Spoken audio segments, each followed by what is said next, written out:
रेखा के पिता दिल्ली में किसी तरह अपने और अपने परिवार का पेट पाल रहे थे।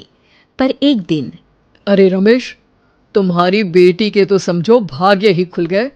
वकील लड़के का रिश्ता आया है। अरे वाह, कब करना चाहते हैं शादी?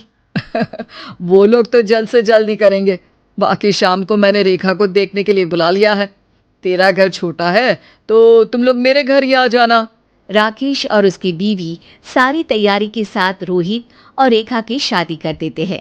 लेकिन अगले ही दिन देखो रेखा, शादी भले ही हो गई है, लेकिन तुम ये मत सोचना कि मैं किसी जोरू के गुलाम टाइप रहूंगा।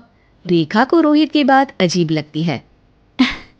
मैं ये तो सोच भी नहीं सकती और ना ही चाहती हूँ, लेकिन शादी के अगले ही दिन इस तरह की बात की उम्मीद भी नहीं थी।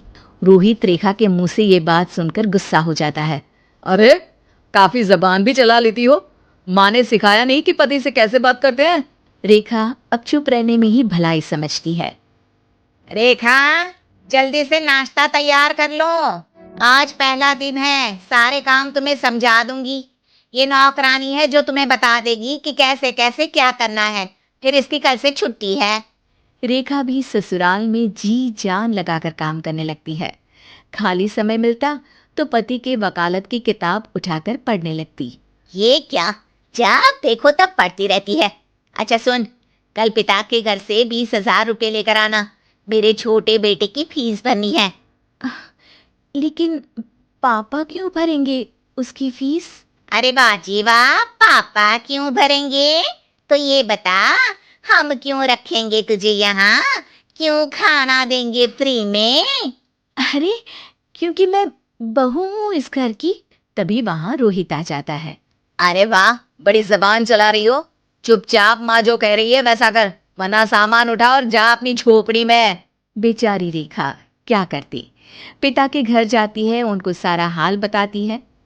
पिता भी जैसे तैसे पैसों का इंतजाम कर बेटी को ससुराल के लिए विदा करते हैं।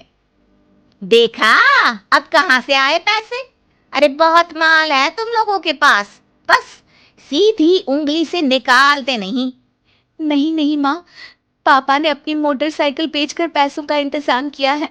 पता नहीं अब्बू ऑफिस कैसे जाएंगी। अरे वाह भाई, ये भी हम सोचे। खैर, जैसे तैसे दिन बीतते हैं। रेखा जहाँ एक प्यारी सी बेटी की माँ बनती है, तो वहीं उसका वकालत की किताब में ज्ञान और गहराता जाता है। हे भगवान, बुरे फंसे।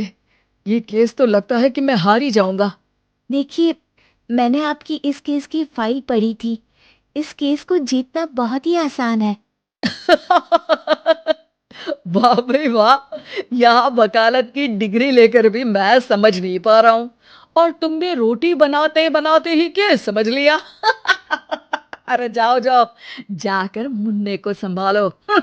केस मैं संभालूंगा। ए लड़की सुन, जाकर अपने बाप के यहाँ से 3 लाख लेकर आ। पूरा घर फिर से बनाना है। छोटे की शादी करूंगी तो छोटी बहू को कहाँ रखूंगी? पूरा घर तो तूने घेर रखा है। ऐसा मत बोलिए माँ जी। पापा इतना पैसा कहाँ से लाएंगे? अब तो वो रिटायर भी हो गए हैं। हाँ, तभी तो बोल रही हूँ, रिटायरमेंट के पैसे तो मिले होंगे ना। लेकिन वो अगर आपको दे देंगे तो बुढ़ापा कैसे काटेंगे?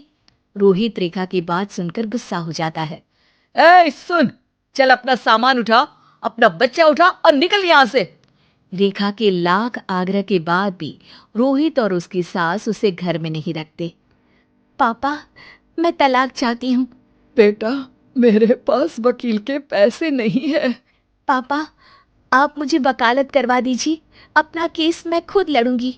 इस बार रेखा के पिता भी उसे ससुराल ना भेजकर रिटायरमेंट के पैसों से वकालत करवाते हैं। और फिर एक दिन कोर्ट के बाहर, रोहित, आज तुम अपना ही केस हार गए, वो भी उस लड़की से जिसकी तुमने कभी कदर ही नहीं की। रेखा, मुझे माफ कर दो। मैं इतनी बड़ी अमाउंट कहाँ से लाऊंगा? मैं हर महीने पैसे नहीं दे सकता तुमको। पैसे वहीं से लाना जहां से तुम मेरे पापा को लाने के लिए मजबूर करते थे। एक पिता अपनी बेटी की शादी उसकी खुशहाली के लिए करता है, ना कि सारी जिंदगी कर्जदार बनने के लिए। अरे, मेरे ही बेटे की किताब पढ़ पढ़ कर ज्ञान बांट रही हो?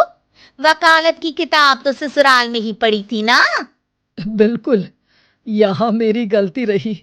जिस पैसे से मैंने इसकी शादी की थी, मुझे वो पैसे पहले इसकी पढ़ाई में लगाना चाहिए था।